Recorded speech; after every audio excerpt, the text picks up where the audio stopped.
Welcome to Stories from the Center of the Universe, the podcast about the human experience.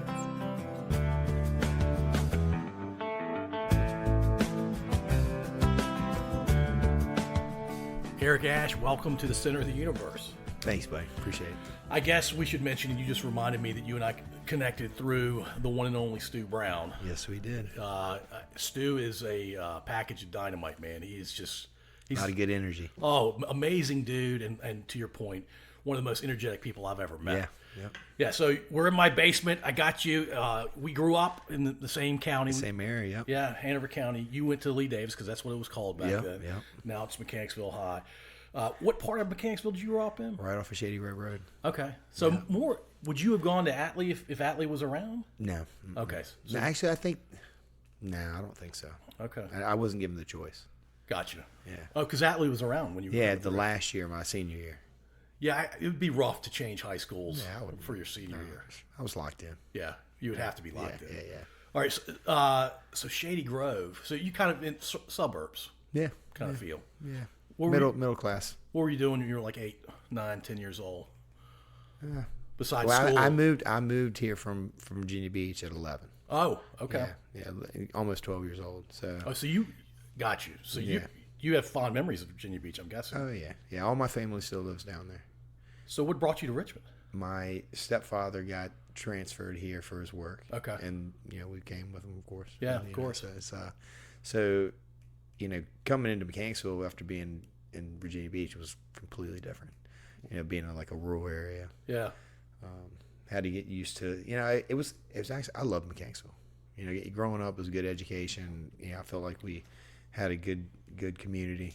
I appreciate like what I got out of Mechanicsville. I assumed you were born in the Richmond area, but because I usually ask where you're from. That's usually the first thing I say. I should have started with you. No. With you. Were you like a surfer kid for a little bit? All my family is. Yeah, really? Yeah.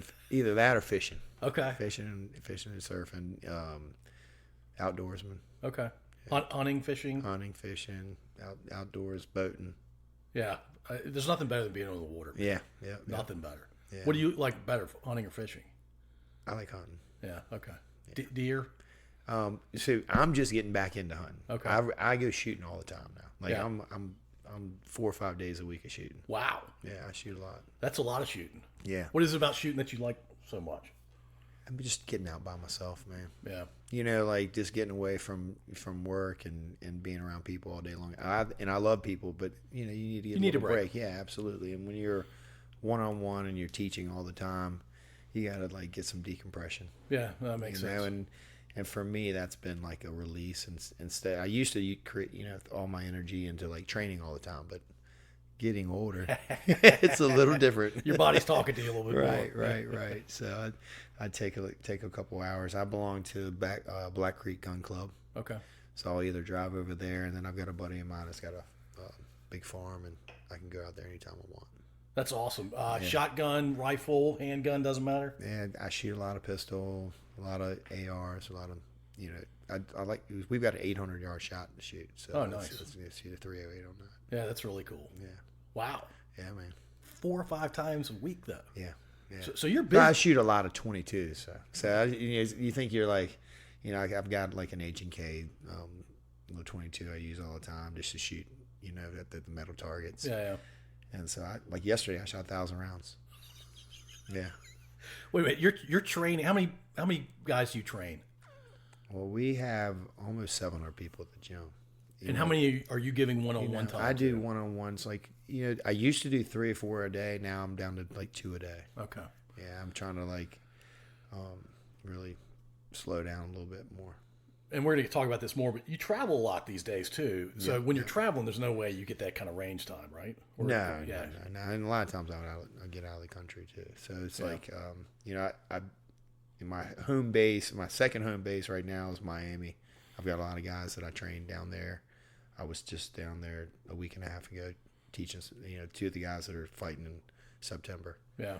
So I went down there for 3 or 4 days. We actually had a title fight in Plant City, Florida. I was there for 1 day, and then we trained down from Plant City or Orlando to Miami on that new fast train, which was great. Right. That shit was awesome. How fast does it go? 125. But it took us 2.5 hours to get to Miami. Well, Miami's not close to Orlando at all. No, that's like a 5-hour drive. Yeah. So 2.5 hours on a super nice train, and we're just sitting back chilling. You can do whatever you want, kind of thing. It was awesome. Yeah. And then you don't have to deal with all the craziness of flying. We need that all over the country. Yeah, it's coming. I think right now, like, Richmond to DC is close, right? Yeah. So I used to do that when I was in the car business. I would train up to DC, then I'd have somebody pick me up to take me to the auction. I got you. But the train then so daggone slow. You got to really plan ahead and pretty much spend the night down there anyway, up in DC, and that's just another ordeal. But it got me away from commercial travel. Yeah. Yeah. Getting on a plane is, it's not nowadays. fun. It's nothing guaranteed. Right. So if you got a tight schedule, you can't count on it. No, never. I got on the way back from Miami this past time, I got delayed, and they were offering $1,000 a ticket, and it's like a $125 flight. They were offering $1,000 vouchers. I was like, man, I gotta get home. I'd rather just wait. Right. So. All right. So Stonewall Jackson, then Lee Davis. When you came to town, were you playing sports? I imagine you were, because you've been an active guy your entire life. I imagine. Baseball, football, and then boxing. And what age did you start boxing? I started training at 12, and then I started fighting right before 15-ish, and then. That's not common for kids from Hanover County, man. No, but there was 2 boxing gyms in Hanover. There's one Mechanicsville boxing, right in the old right near the windmill. Yep. And then Tom Brown, he had a spot right behind Avis Electric, and that was like right down the street from Shady Grove, right? Yeah, so I could get dropped off there by my parents in the afternoon.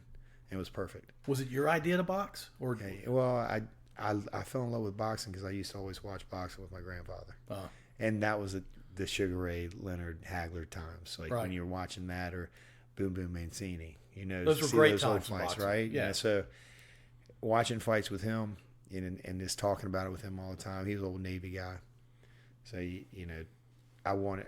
First thing, my parents, they hooked me up because downstairs we had basically a boxing gym downstairs. So nice. Bags and sweet bags, and my brother got into it as well. Is he older or younger? He's younger, but he never competed, but we had all the equipment down there and stuff. But once I met Tom Brown, it was just game over. I fell in love with it. And he was just a really unique person. He had several professional fighters that he had trained. And a couple guys around Mechanicsville that were pretty popular guys from fighting and stuff. Back in that day, everybody fought in the fields and parties and stuff. So, that was how people had fun. Right, exactly. So once I got with him, and then I really I got some fights, amateur fights, and then when I went to college, it was just the only reason why I went to VMI was because they had a boxing team. So are you the only person that can say that, or do a lot of people say that? I don't know anybody else that's done that. But like I actually, when I went on tour, I specifically asked to meet the boxing coach. Wow. And I met when I went there, I met Coach Calkins, and he showed me the boxing room. He told me what I would have to do to get on the team and all that stuff. And I was like, I'm ready, And he was excited for me to come because I'd already fought, And then during Ratline, I started going down there and training with the team. And I ended up, like, my sparring partner ended up being the captain of the team. And then from then on, like, never, he was actually better than me at the beginning of the year. And by the end of the year, I was killing him. Yeah. So it was like, that place did a lot for me because it really gave me a lot of structure. I needed that in my life, So it's all structure, right? Yeah. And especially if you welcome it, like I think a lot of times when we get in a structured situation, you can fight against the grain, and you don't excel in that situation. But it doesn't make any sense. Right. Yeah. So when you do accept it and you like embrace that and start, you advance, and that's what that school did for me, and plus, obviously lifetime friends as well. Well, lifetime friends, and what I tell every VMI guy, I'm like, you have the strongest post-college network known to mankind. Yeah, absolutely. I don't know any stronger. Like West Point, Naval pretty Academy, impressive. Navy, but Right. VMI, especially if you're in Richmond. Richmond, And I'm sure DC. It's got a crazy presence in Virginia Beach. Yeah. I've got several buddies, down there, and of course, you've got all the Little Creek base, and it's gotten me business down there. I taught down there for the teams. I did that for almost 4 years. Just teaching striking. Wow. So those are VMI connections. Oh yeah. So it was cool. You'll have them the rest of your life. Yeah, absolutely. Did you ever think about joining the military? I did. But being at VMI, I didn't want me to be in the military. It's a slightly different experience. Right. I started off in Army ROTC, and I enjoyed like the FTXs we went on. Like we went down to Fort Bragg. Field training's all I wanted to do. Right. Yeah. So we did Fort Bragg, where we went. We were taught survival course for 2 weeks. So they put us out in the field, did orienteering. Yeah, it's fun. That was awesome. Yeah, I had a great time. You could be, get your internet redneck out, and so it's like and taught you how to kill chickens and cook them up in the field. Showed us how to field dress a goat. Right. Just fun stuff. And then you were hanging out with Green Berets. Yep. Yeah, it was pretty cool, man. Really cool as for a college kid. Yeah. I mean, come on. Well, it's crazy. My grandfather, Navy grandfather, he when he was in the Navy, he ended up retiring and then going back civilian and being in charge of the commissaries. No. So he was in charge of Little Creek. Right. And then he got stationed down in Fort Bragg. So he's in charge of the commissary down there. And was it Mike? Iron Mike. Yeah, Iron Mike. I never forget. At Benning. Yeah. Benning. Yes.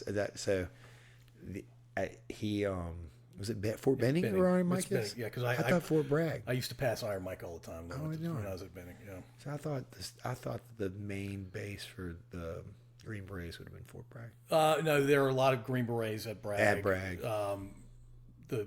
There's certainly, I think, a couple of Special Forces groups that are there, but Benning's got he's got that. its own too. Yeah.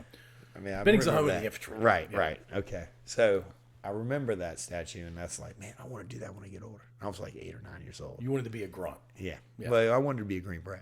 That's what I wanted. Well, I don't know that Iron Mike was a Green Beret. He might have been a Ranger, but I don't know that he was a Green Beret. Am I getting this wrong? Daggone. Well, it's all good. Man. Right.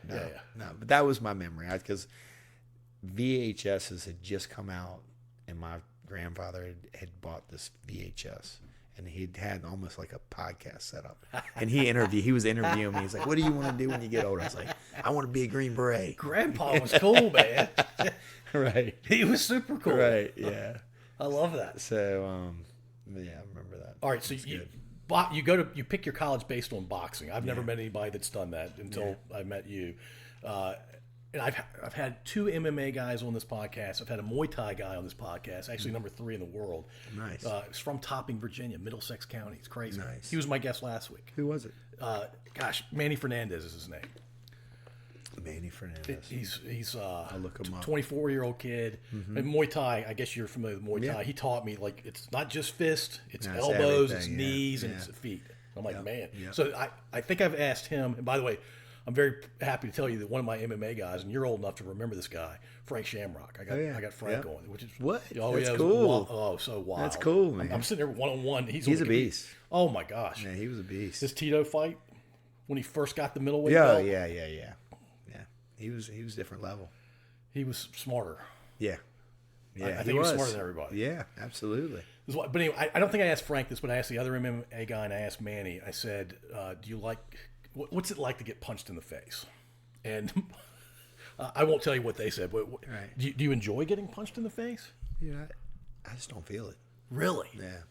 That's wild. Yeah. Unless it's like a boom, like a big thud, you'll get a little like a small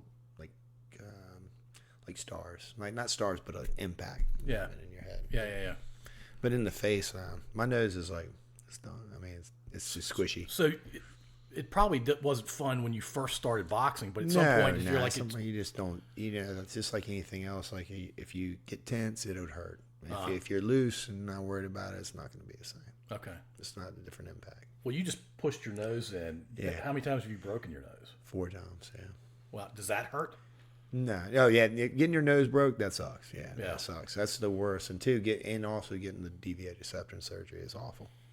Because they basically drill in, then they put gauze into your sinuses. Oh. And you can feel it above going up. your You eyebrows. can feel it. You're like, oh my gosh. And then You're awake during this? 2 weeks. Yeah, 2 weeks you got to keep that shit in there so you can't breathe. If someone covers your mouth, you can't breathe. Oh, gosh. That's the only thing that has given me like a traumatic, response to like sleeping. If someone like tries to cover my mouth, I've never, because at VMI, I had that surgery done. Oh. And, man, that was awful. I don't want to do that shit again. I need to get it done again, but I'm not going to do it. Well, you're not still fighting anymore, right? I still spar. Yeah, I still spar. I'm not, I'll probably never stop sparring. Yeah, just to have fun. 75 years old, you're going to be sparring. Probably. Do you have guys that age in your gym? Oh, yeah. Wow. Yeah. We've had them as late as 81. 81 years old. That's amazing. Yeah, it's cool. Yeah, and obviously they're not doing the same thing that we're doing, but like, dude, you'd be surprised some of these guys getting in there, man. We've got guys in their 60s that look like they're 40s. Wow. And it's because boxing's so good for you. Yeah, the cardio and the cognitive recognition. Like as long as you're not getting hit, you're not taking it. You're not losing brain cells, of course, and taking the trauma to the head. But if you're just going through the movements and the calls and the sequences, it's good for you, man. Say more about calls. Like calls would be, a sequence called out. It's like 1, 2, 3, slip, pivot, left. Just calling out commands. So it's and you're not talking about sparring. You're talking about training. Just drilling. Yeah, okay. Drilling. And when you drill, you're working on your offense and your defense. So you get partnered up and you say, okay, you're going to throw 1, 2, and you're going to catch the 2. You're going to throw 2, 3, 2 back, and then you're slip. And you make it a sequence. And then, or you might have, okay, you're going to throw the 1, 2, 3, and as soon as it touches, that's the button. You got to throw the 2, 3, 2 right, and 2, 3, 2 right back. So a lot of repetition. Yeah, that's all it is. Reps. And you're just trying to form it so you don't think about it. All right. So my very I'm not an expert at boxing at all. I've enjoyed watching a lot of boxing over my lifetime. I really loved Mike Tyson kicking everybody's ass that time back in the 90s. Right. I've seen guys work out with the heavy bag. I've seen them work out with the what do you call it? The fast bag, the speed bag. Speed bag. Yeah. I've seen what you were talking about with the sequences. Mm-hmm. Are all of those good for a boxer? I mean, everything helps. Like speed bag that's just a hand-eye coordination situation, and it's also an endurance deal because you're holding your hands up, you're hitting on that bag. There's not a lot of skill to that. I mean, it's really probably the easiest thing you can do. It looks hard. It looks hard. It's once you get the rhythm, you can do it. Within 15 minutes, you'll look like a pro doing it. Okay. And I always like, hey, give me an hour, and you're gonna walk out of here really happy. Like people come in, I can't do this. I can't do this. Like, all right, come on, let me show you. And then, but once they're done, it's like, oh my god, I can't believe how easy that is. Yeah. Heavy bag is awesome.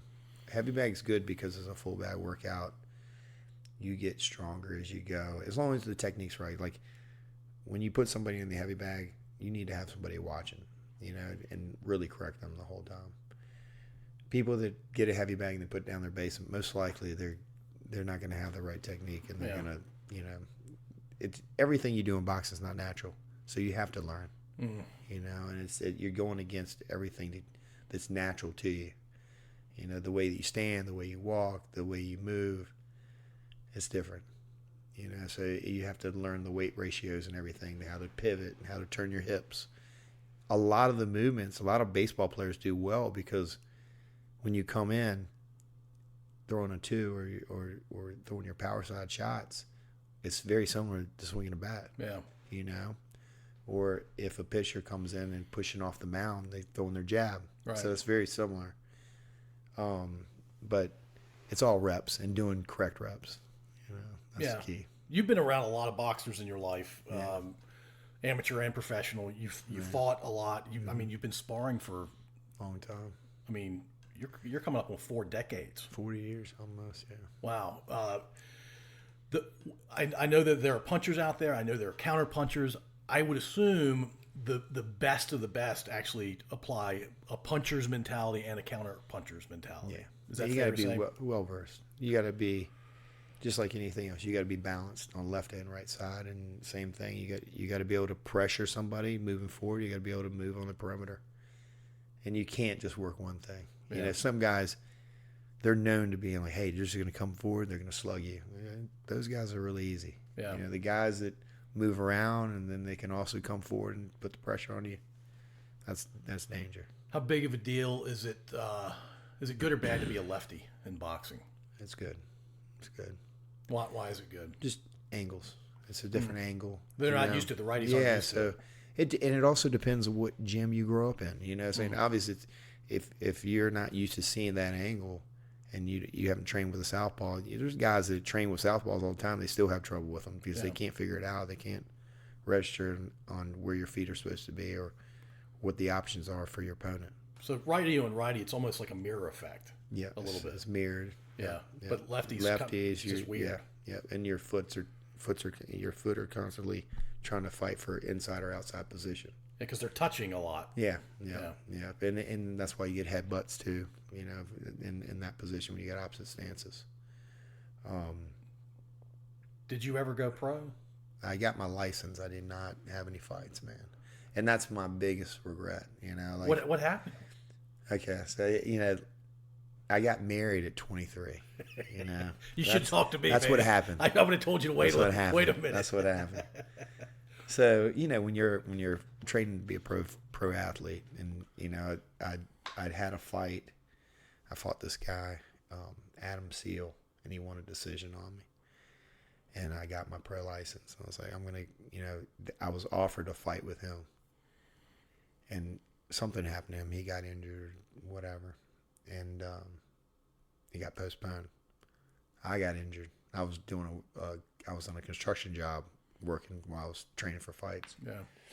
And I got injured. So they got postponed. He took a fight before that, and then I had a couple other opportunities that fell through. And by that time, like the girl that I was married to, I was like, "You're training like 4 or 5 hours a day. I don't ever see you." Like I would leave at 4 o'clock in the morning. I get home at 9 o'clock at night. Yeah. And not that it's much different like that in the work world. You know what I'm saying? If you're really grinding, but she just didn't understand what it took, and I eventually gave in. Basically, I eventually gave in. Yeah. It's not that I didn't want to fight or didn't, have the skill to do it. I was just marriage is complicated. Yes. I just got tired of dealing with the shit. Trust me, I understand. Right. Yeah. But now and I still I'll talk to Liz, who's my basically my wife. We've been together forever, and I said, I want you to fight. I can easily set up a fight for me. I can fight in the promotion. That'd be awesome. We get a shit ton of people to come fight and come watch, She's like, no, don't do that. You're almost fucking 50 years old. Get it together. That's awesome. All right, so you're a promoter now too. Yeah. Well, let's back up. A day in the life for you. Take me through what you did yesterday. So I get to the gym every day at 5:45. And then I work there till about 1. I'll go shoot for a little while. Okay. Or either shoot or go do something, play some golf or whatever. Then I come back at 4:30 and I'll teach again. Okay. And we usually get it. The gym closes at 8 o'clock.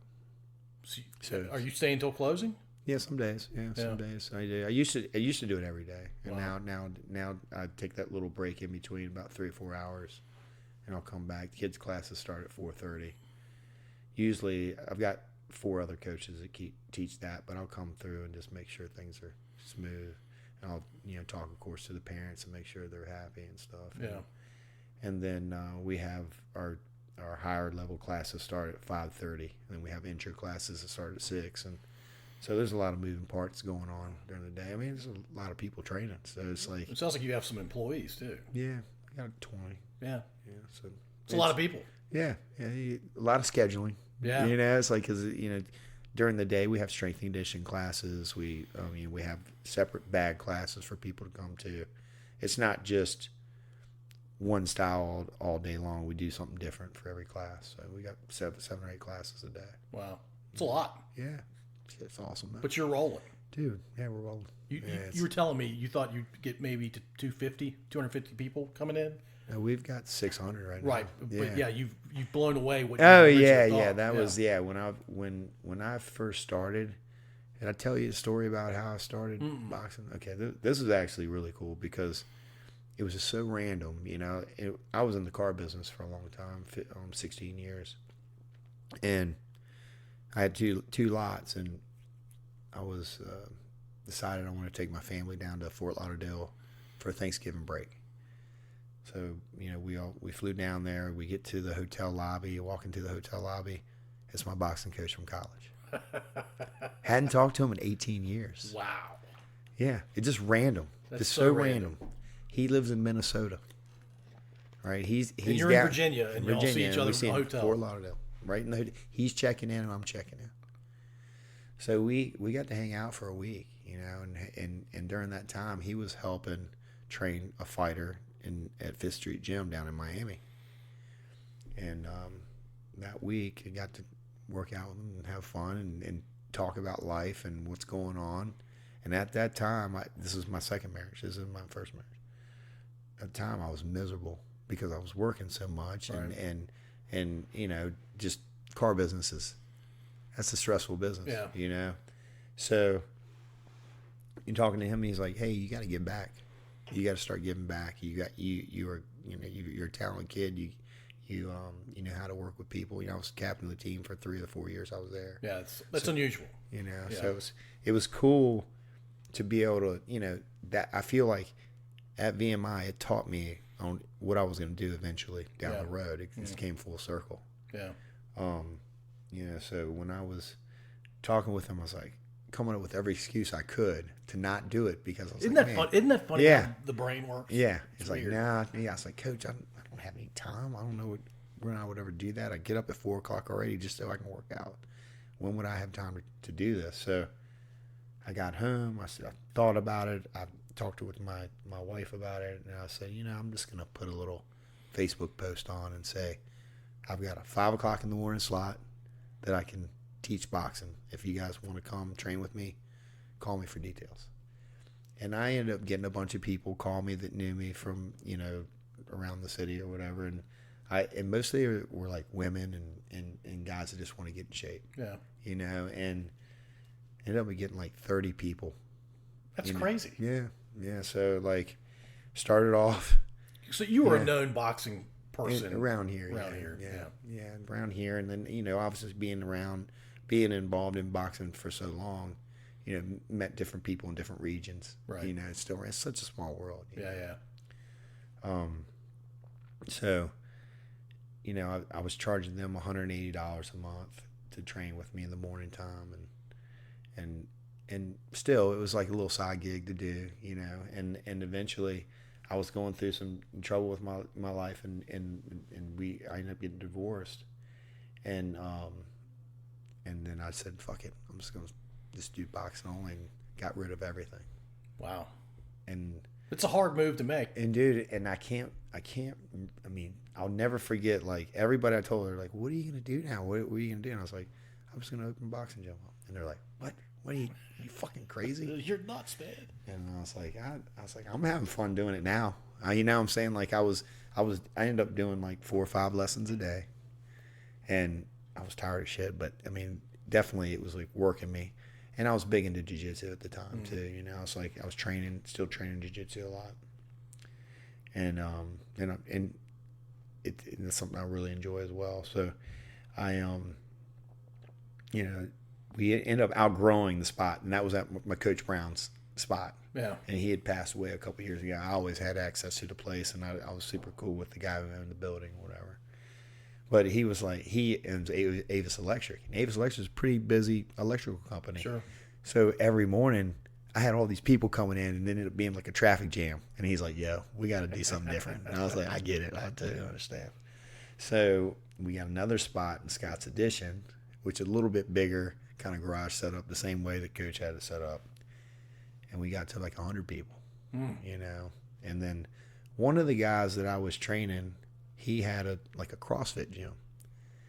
And he's like, man, I got this big space up front. It's probably like 2,000 square foot of space that you could use at the gym. I was like, man, I'm happy. This is good. Like, I'm good right here. I don't want to make a move. And he kept on asking me, and I was like, let me come over here and look at it and see what it's all about. And so I was like, man, I walked in. It was beautiful. Like, looked like an old school boxing gym. Yeah. So we made the move over there, and he was kind of petering out on being in the CrossFit business. And so he had another 4,000 square foot in the back that was, a space. And we had gotten... What year was this, roughly? 2000, before the epidemic, before the pandemic. Yeah. Before the pandemic. So, yeah, when he offered, he was getting out. He's basically getting out of it. So right during the pandemic, he had shut down. We were still running. I was like, man, I'm going to keep on training, man. Good. I'm like, people wanted to train. I'll train. I blacked out all the windows. Good Everybody coming in. Yeah, and so after they opened us back up, it was like the pandemic gave me an opportunity, right? And number one, it let me slow down a little bit, and when it let me slow down, it helped me create processes. So we had already had, we had 100 people, but everything was like going fast, so we didn't have time to set up all our collections processes, CRMs, all the things you have to do in business. You were in the business, not working on the business. Exactly. So it gave me time to get really everything organized. So the pandemic was actually a blessing for you. It was, yeah, absolutely, yeah. So when things opened back up, it just jumped, and I feel like we're a pretty good marketing machine right now. Like everybody's hearing about it. That's amazing, man. Yeah, it's pretty cool. So when did you get into promoting? Last year, because that's a big jump. Yeah. And it started from experiences like growing up. I hated USA boxing, so unorganized. Like, was it like the AAU? It's like the bad news bears of management for a little league. It's just it's the people that run it, and they're super unorganized. They say they're going to have an event. It starts at 3:00. You don't get started till 6:00 because they forgot to put the ring up, and that it's every time. It's ridiculous. So, and it's the people that are running it, and so we decided we were going to do these amateur events, and we're going to do them. And we were doing it the Raceway. Okay. Man, we had 600, 700 people coming for the first two shows we did, and this was Raceway outside in the in the expo. Oh, the big expo. Yeah. So we rented out the big expo, and we did two of them. But it was a fight the whole time with USA Boxing. They wanted us to put all the money up, but they wanted to run the show and tell us when they did. No, we didn't need them. No, we're super organized. So we set up the event, and then we had a great turnout for the first one, great turnout for the second one, but they were really hard to work with organizing the fighters. So that what we would do is we put it out on notice that we were having this event, and then all the different gyms would put in their fighters' names, right? And we'd match them up, and then we'd send them into the LBC, the local boxing commission. And it'd be like crickets. Like, hey, what's going on? Have you guys approved this? Oh, we're working on it. Okay, so they did this for both the two shows that we did. Is the LBC associated with USA Boxing? Yeah, they're like a chapter of USA Boxing, right? So the first show they did this. They waited till the week of, and you got people coming from all over the state, and some people from out of state to come. They waited for the week of, and they say, okay, here's the matchups. So then that's sent to the parents, right? But during that time, they've had those names for weeks, right? So the parents can't organize their trips for travel and all that stuff. So you lose matchups. And then what they end up doing, the person that's the vice president and the president, they put their guys in, and they sub them in. And then they're not even fair matches, right? It's silly. It's silly. It's just small mind thinking, you know. So we did 2 of them, and then the third one that we were going to do, they essentially kind of sabotaged the event. And I was like, you know what? I'm not doing anything else with USA. You don't boxing. need them, right? No. So with pro boxing, you don't have any, but you're responsible for everything. You know, you're responsible for getting the fights. You're responsible for paying for the fights. You're responsible for the insurances. The only reason why people do business or people are involved in USA Boxing is because USA Boxing offers a blanketed insurance. And when they do that, they kind of lock people in. Like if you have a gym and you want to be a USA Boxing gym, it's $200 a month. Okay, that $200 a month covers every member in your gym. Wow. Right? So that's a blanket insurance. Sounds like a pretty good deal. It is. It's a great deal, right? But none of those fighters can fight any kind of other fight. If they're not a pro fighter, they're not allowed to fight any other like smoker event or just like a fundraiser event. They're not allowed to be involved in unless USA Boxing sanctioned it. So you could put on amateur fights and pro fights now without USA Boxing, right? No. You can't put on amateur. Amateur is governed by USA Boxing. It's a monopoly. Because who says so? The state government? The federal government? USA Boxing, you could do it, but the fighters involved, the coaches involved, they'd all lose their USA Boxing license. Yeah, and they don't want to do that. They don't want to do it. So they're using like that scare tactic to not move forward. Yeah. There should be, like, there's Golden Gloves. So you got Golden Gloves is a separate entity than USA Boxing. They sanction through USA Boxing. So even though Golden Gloves is just a tournament, it's just run by a guy. It's a money making event. It's you're supposed to. The other thing is, when you do USA Boxing events, it's supposed to be for nonprofits. You're supposed to donate the money to nonprofits, and that's not done. That's not being done. It's used as a money making deal. So I'm very transparent. I want to make some money in these fights. You know, like, hey, so we decided we've got pro fighters. Let's start marketing our fighters. Let's start throwing these events and bringing boxing back to Richmond. You know, they're bringing boxing to Richmond because it's never been a boxing state or city. No, it's been a basketball city. Right, really. right. Yeah. You know, so we decided we were going to throw gala events and keep the, you know, when people come, they're dressed up. We'd have tables only, kind of old school, like Atlantic City style, right? And it's really worked out well where we only have 500, 600 people venues. And it kind of gives an experience for, like, people come with their spouse and friends and whatever and get a table. And by the end of the night, everybody's freaking having a blast, you know. It's cool, man. I've never been to a boxing Well, match. it'll get you the next one then. How many pros are in your gym? We've got 3 pros here in Richmond that train with me. And I've got one pro that drives from Newport News come to train. Yeah. And then, but And you have he's- relationships. You have relationships outside of the state too. Oh yeah, down in Miami I've got 2 fighters down there. I've got fighters in DC that I manage now. You know, but we're getting ready to the promotion is getting ready to take on 4 fighters out of DC with another manager. So your role as a promoter, is it synonymous with being a manager? No, so technically it's very similar, right? But there's the Muhammad Ali law. You can't be a promoter and a manager. Okay. So there's got to be, and technically I'm not the promoter. Liz is my wife, so she's the promoter. I'm the matchmaker. I'm also a licensed manager, but we try to keep that, you know, separate. Yeah. You know what I'm saying? So I'm partners with a couple other managers with fighters, and I have vested interest in them. That way, I'm not considered management and do anything wrong with the promotion. Okay. I remember as a kid, seemingly boxing was this magical, awesome thing to watch, to consume. Yeah. But boxing has had a checkered history, I would say. Can you tell me more about the not so glamorous sides of boxing? Yeah. So the reason why boxing is not, there's so much shadiness in boxing is because every promotion is their own body, right? So UFC is a promotion. Right. Everybody looks at UFC as MMA, but UFC is just a promotion. It's like Kleenex tissues. Right.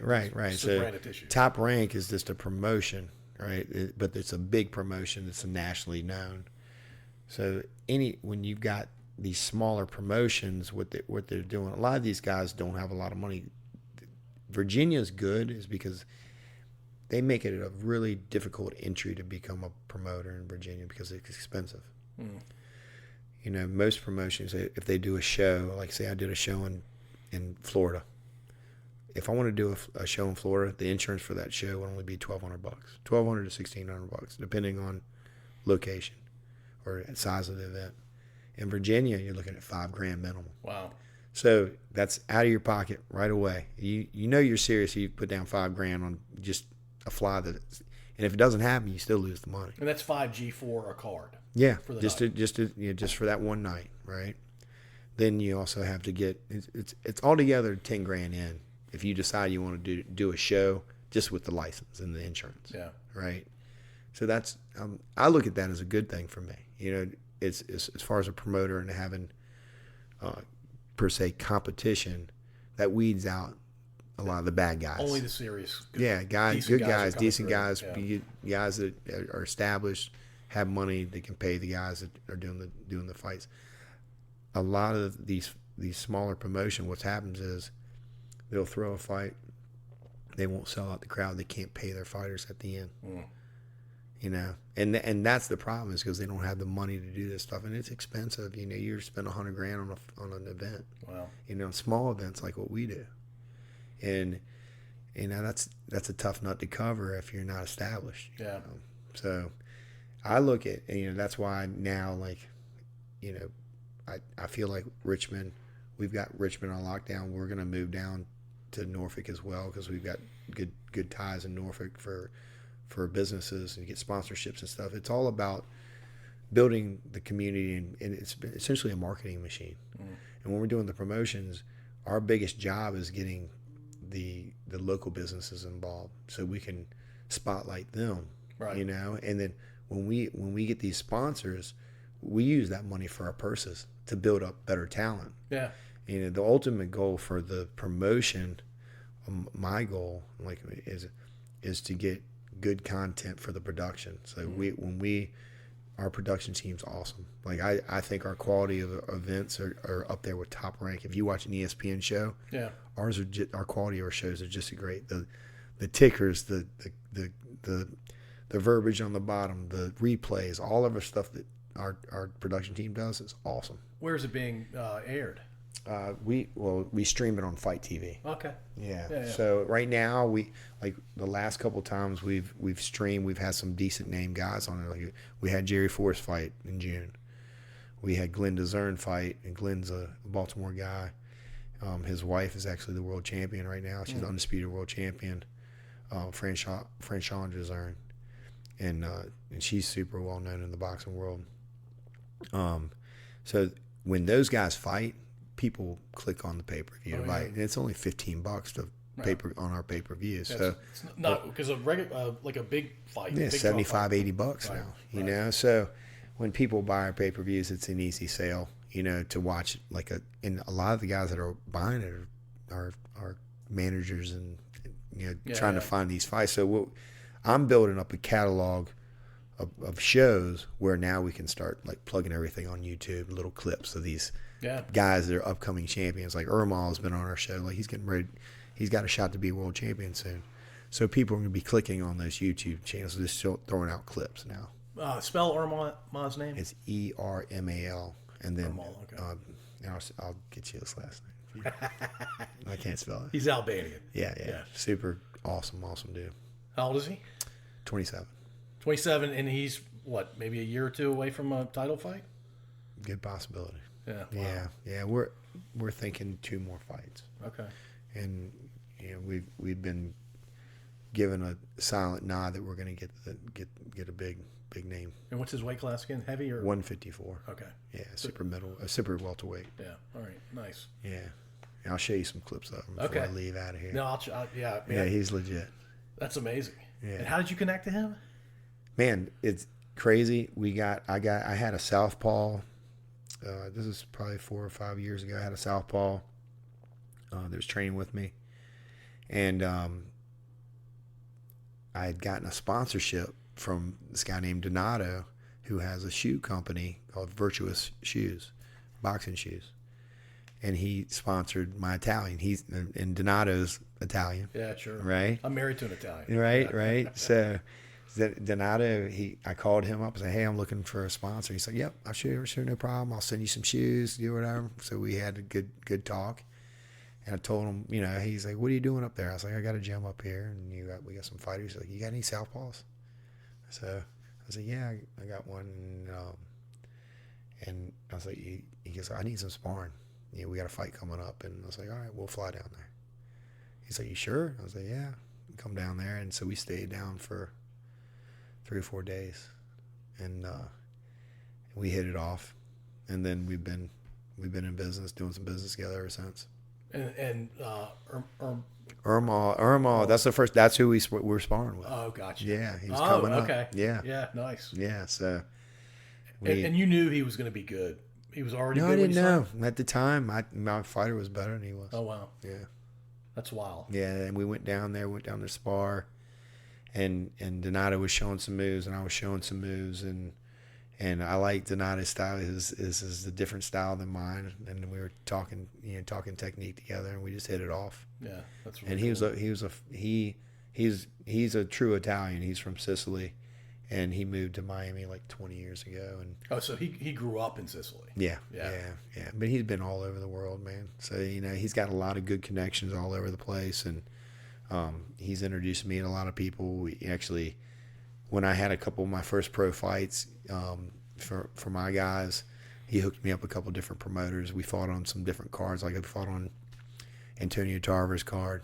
We fought on that card together. And then we fought out of South Carolina a couple times together. So and you start meeting. Boxing world's really small, and it's even smaller to do business with the really good guys. Yeah. So you gotta pick. You gotta really get on the right track with that. Just like anything else. I think it applies to a lot of things. Yeah, just be around the good people.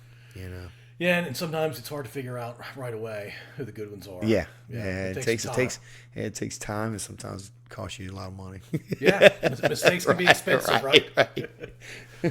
So, what do you enjoy more, coaching, managing, or coaching? Coaching. Coaching is my favorite. Yeah, good.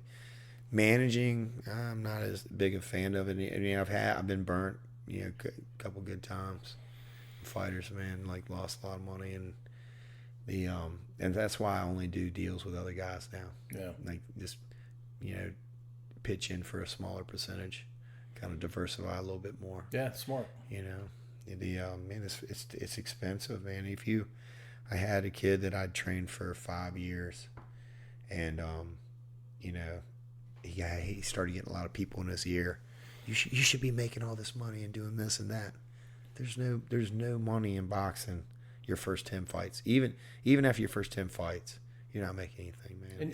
And if you want to make money, I imagine you have to go 9-1 or 10-0. Yeah. And the only time that you make, so boxing's a weird business, and I'm happy to explain the way that it works, and that people never talk about. And I was blown away when I found out about this stuff. Is if you want to be a fighter, you've got 2 choices. You can either take the A side route, or you can take the B side route. The A side route means you want to take this to a level where you can be a champion, or you can be a contender, prospect. In order to do that, you got to have money behind you. You got to think as a promoter. If you're not local and you want to fight on my card, what's in it for that promoter? So what promoters do, and what I do, is say, okay, you want to fight on the card. Okay, it's $500 for you to get a slot, right? If you want to do a ticket deal, I'll do a ticket deal with you, but it's going to cost instead of the $500 slot, it's going to be $750, because now it's going to take money out of our pocket to do it. But you have to sell the amount of money that it costs for your opponent. So if we have to pay your opponent $4,000 to fight you, you have to come up with $4,000 plus their hotel fees, their airfare fees, anything that costs. Only serious people. Yeah. So this is when you got good management behind you, and this is what they do. They'll pay that $5,000, whatever it is, out of their pocket, and we've done that. So we were doing that for this other kid, And so we got him to fight for Tarver. We got him to fight down in South Carolina a couple times. And so you end up paying $5-6 every time you got these guys fight because it adds up. It adds up quick. Before you know it, you're $20,000 in. And then that's just 3 fights. Yeah. So imagine going 18 fights. And then as your record gets bigger, these purses get bigger. Right? People don't just fight you. If you're 10-0, you're probably spending $8,000 to $10,000 to fight somebody. Wow. So the advantage of doing the A side, of course, is you get a competitive advantage on picking who you're fighting. Yeah. Right? You can be 20-0 and fight just bums right off the street. Or you could choose the route where, and the smart route is, and what we try to do, is we pick somebody, say your first fight, your debut. We're going to pick somebody that's like 1-2, maybe 1-1. Someone that's experienced a loss, not very good. If the guy's 1-0, they've had experience. At least we can watch them and see what they got, what they're doing. But we're not going to put them in there where someone got 6-1. A lot of times the commission won't even allow that. Right. But on their second fight, and they're 1-0. Now you might fight somebody that's 1-2 or 2-1. It's like every time you fight, you have to fight someone that's a little bit more challenged, right? And also, the quicker you get to a 6-round fight, the better your ranking gets. So, you fight your first 2 fights at 4 rounds, then you go straight to 6 rounds. You try to stay in that 6-round range for a while until you get acclimated to those fights because it's a totally different fight from 4 to 6. And we're still A side here? This A side, yeah. So, you get to the 6-round fight as soon as you can, and you start plugging away at the ranking, and you can build up the rank. It goes by frequency of fights and the competition you're fighting, right? And your record, of course. Your record. You got to be winning the whole time, right? Yeah, to build it up. Right. But you choose the B side route. You're just taking fights. You're that guy getting that phone call and saying, "Hey, we'll give you $1,200 for this 4-round fight for this guy's debuting." And how much notice are we talking about? A lot of times they'll get a month to it depends on the promotion. A lot, and if it's a management that's good management, they're probably like 3 weeks out. They're like, yeah, we'll get this guy 3 weeks out. We'll pay the extra money and we'll get the advantage because this guy's probably not in shape. Right. Because and that's a little shady too. Right? Oh, for sure. Yeah, for sure. So, you get the money behind you. Once you got $20,000 in, say I've got $20,000 in, and this guy's only got 3 fights. Now I'm really protecting my investment because this guy loses, his value's gone. Right. Yeah. Just like a horse. So the B side guys, they're destined not to do well. There's no chance.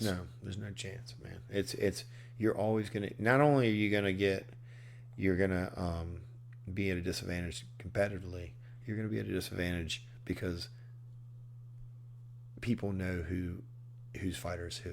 Right. And in human nature, all these referees know whose fighter's who. So even if there's no shadiness of money or anything like that, there's favoritism. There's thinking, their perception might be like, that guy's supposed to be the better fighter.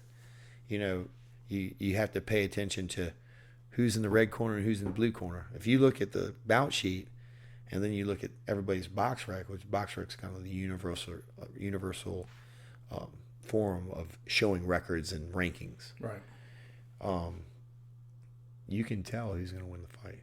Mm-hmm. They give you the odds on box rec. Oh. Yeah, they'll put the odds out there. I've never seen odds on boxing. Yeah. Yeah, they'll say, it's so odds on boxing are similar to like money lines for baseball, Yeah. So but it's you don't know about that stuff as a kid growing up, like who's supposed to win. You can know who the underdog is, but you don't think about A side, B side, and hey, why is that guy paying to be on this fight and he's not making any money? Yeah. That's the other thing when you're managing these guys and you say, okay, you want to be a champion, okay, well, we're going to invest in you, but we, just like any other business, until we're profitable, nobody gets paid. Yeah. Right. And it's hard to tell somebody, like we've got fighters, we've got fighters that we pay for their room. Pay for their, room and board. We pay for, give them allowance for like food and stuff like that just to keep them training. But they also got to get a part-time job to have money, But once you get to a certain status, like Ermal, he's a full-time fighter. Yeah. He's getting paid by the management. Now that he's in a position, he's earned his stripes where we know he's legit dude. He's a legit good person. Pro. Yeah, absolutely. Yeah. Well, that 5-year kid you're telling me about. Yeah. Close the loop on that story. So he had people in his ear saying he should be making all this money. They just have no idea about the boxing business. And we had some problems at the gym where he did some dishonest things, or started taking things, money, doing stupid stuff like asking people for donations, and instead of like thinking of himself as a business and hey, we're putting all this, we're buying T-shirts for you, all this stuff, and he putting back in. He couldn't see past midnight that day. No, and that's the problem too. Is like a lot of these kids are uneducated, man, and they're coming from uneducated families, and they think there's always the bad guy, always them something like. When I do business with somebody, I'm very clear with you. Like, hey, we're investing in you to make money. Like, we're not investing in you to be nice or anything like that. And I think you're a nice guy. You have to be straight up, right? This is a business. This is a business, man. I'm in this to make money, and I'm not going to just give you money and fly you all over the place and buy food for you and do all this stuff without a return. This isn't a nonprofit. Right, exactly. Yeah. So a lot of these kids come from that. Why they have that mindset is because boxing for so long has been a poor man's sport. Yeah.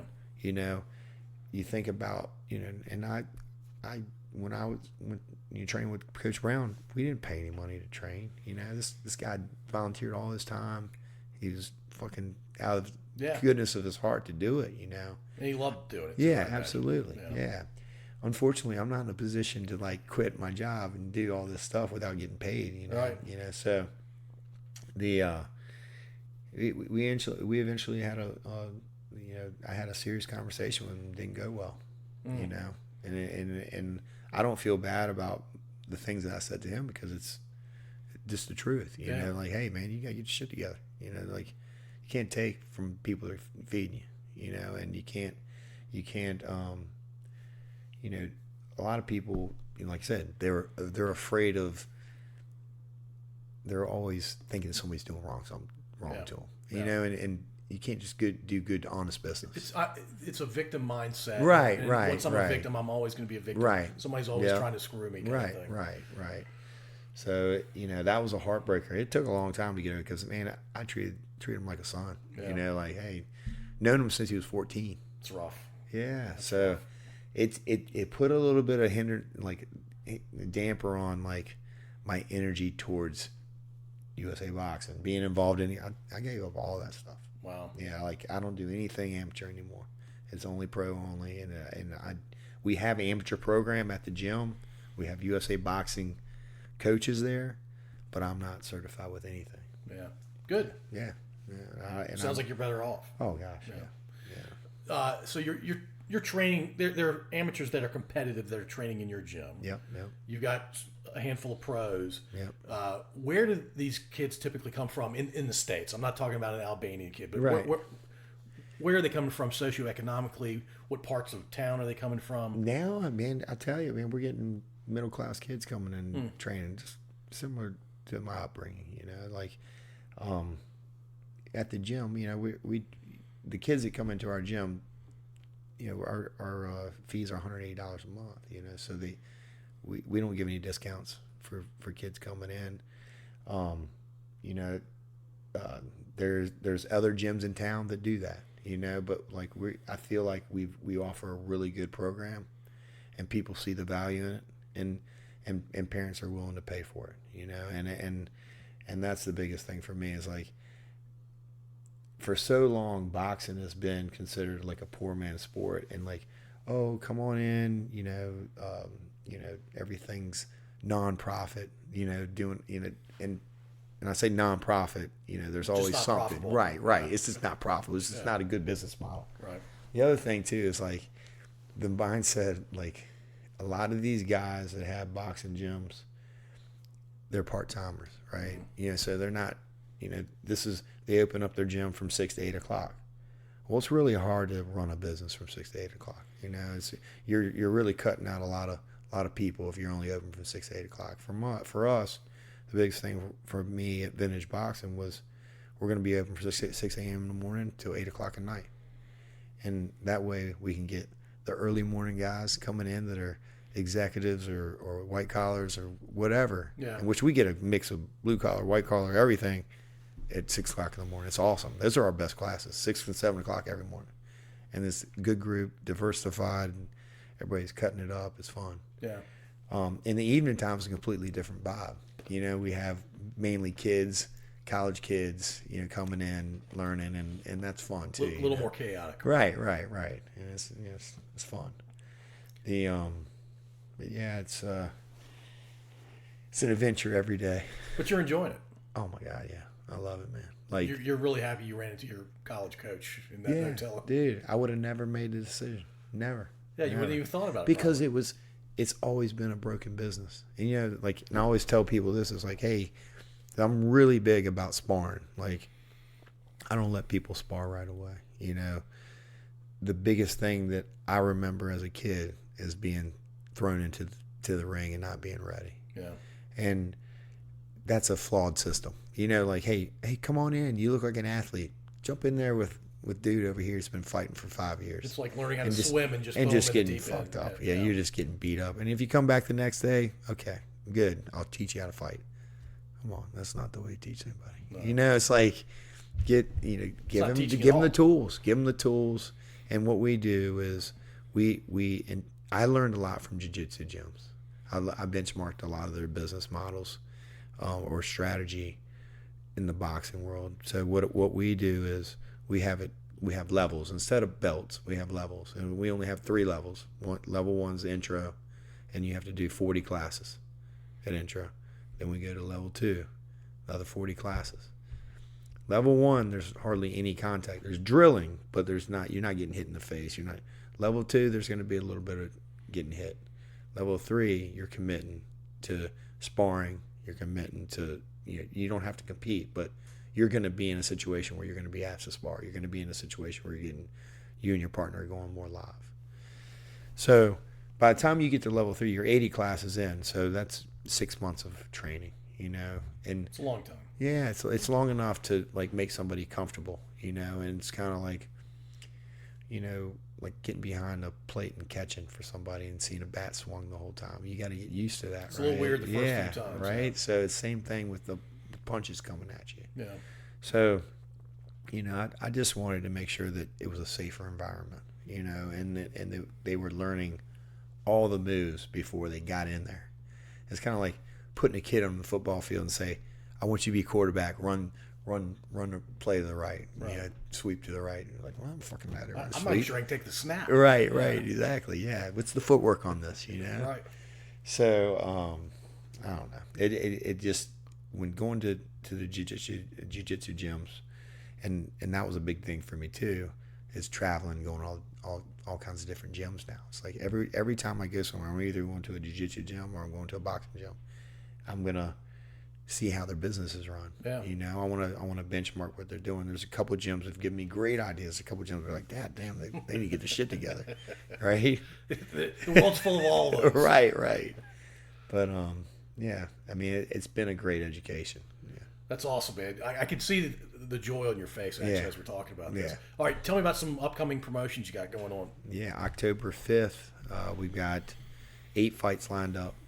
Glenzerns are going to be the main event. 8 fights in one card, one night? Yeah. Is that a lot? Yeah, it's not. That's perfect because we start at 6 o'clock and our fight's usually in around 10:30. And is the first fight like the guys who have 4 rounders? Yeah, okay. So we'll do 3 or 4 rounders, then we'll go up to the 6-round fights, and then we'll have 2 8-round fights. Okay.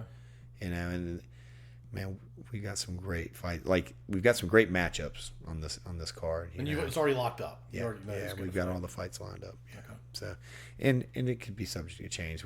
Somebody get injured or someone pull out sick or whatever. But we generally try to have 7 to 8 fights, and that's kind of like, And after the fights, so whoever buys tickets for our fights, one of our biggest sponsors is River City Roll. So they do all the catering. They serve all the alcohol for us.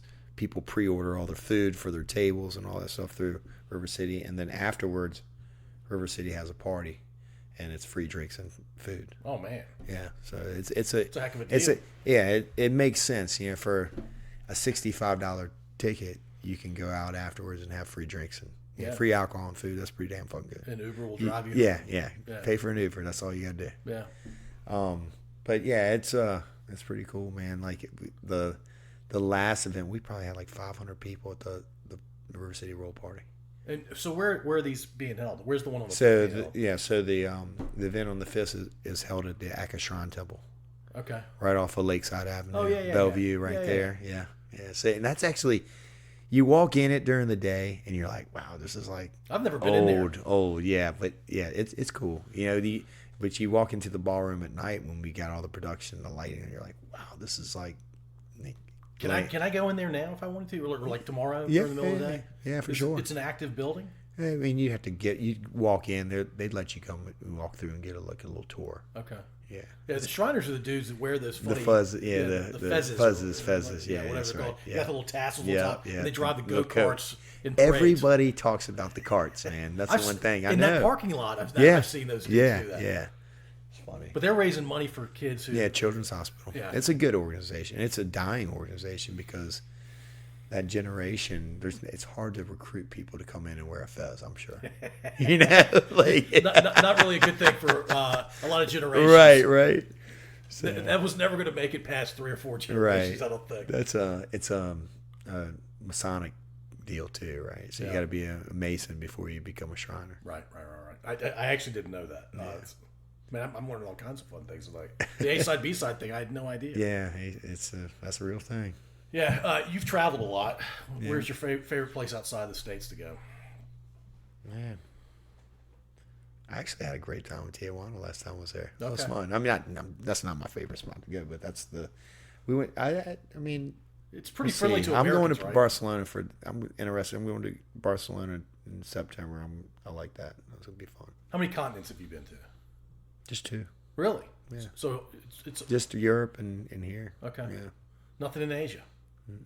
Not yet. All right. Not yet. I was supposed to go to Uzbekistan. That we considered Asia. Yeah. I got it. Yeah, my mom called me like a week before that trip. That was for the WBC convention fight. And she's like, please don't go there. There's so much stuff going on. And I was like, it was a Muslim state, Muslim country. So she was like worried there was going to be violence and stuff like that. But it's a beautiful country. A lot of the Middle East is gorgeous. Yeah. I've been over there. Yeah, Right, sure. right. The media covers it like it's the craziest place. Right. I mean, you have to be careful. No, I really, and the only reason why I didn't go is because some stuff came up with my family. So. Do you have kids? Yeah, I've got 3. Okay. How old are they? I've got 11, 15, and 22. All right. Yeah, a little spread out, man. That's good. Yeah, man. So my 2 youngest live with their mom in Short Pump. Okay. Yeah, so they're good kids, man. What's the 22-year-old doing? He and I have a pool company together. Okay. We do pool cleaning. Of course you have a pool company. Yeah. So yeah, he does pool cleaning, and that started off. I've got a Airbnb down at the beach, Okay.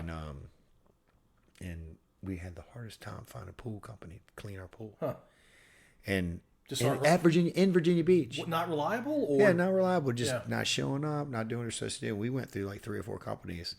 And Isn't that wild? Yeah. Why are people not dependable? I don't know. It just drives me bananas. There's way too much of it. Right. So I've got a pool at my house here in Richmond, in New Kent. So I was like, man, I want you to get certified on how to clean pools. I'm going to show you how to do the openings and closings.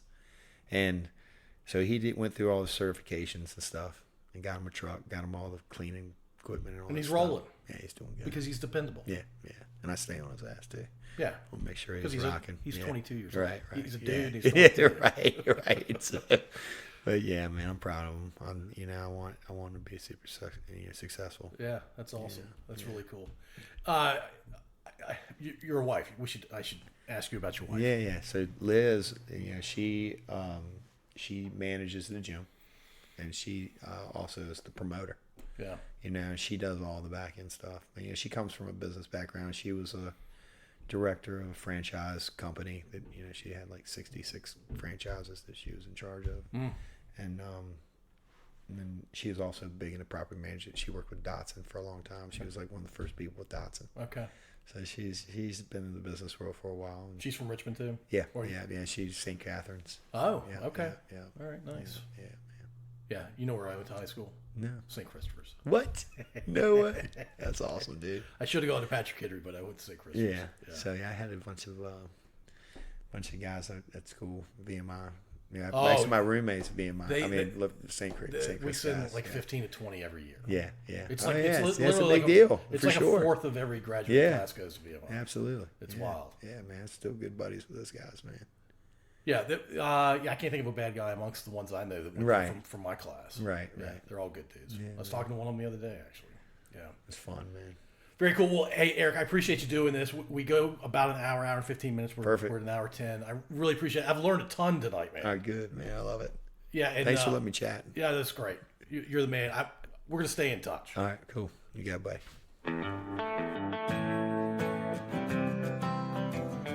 Thank you for listening. If you enjoyed this episode, please subscribe to wherever you listen to podcasts. We'd also really appreciate if you'd rate and review us. You can find us at scodupodcast.com.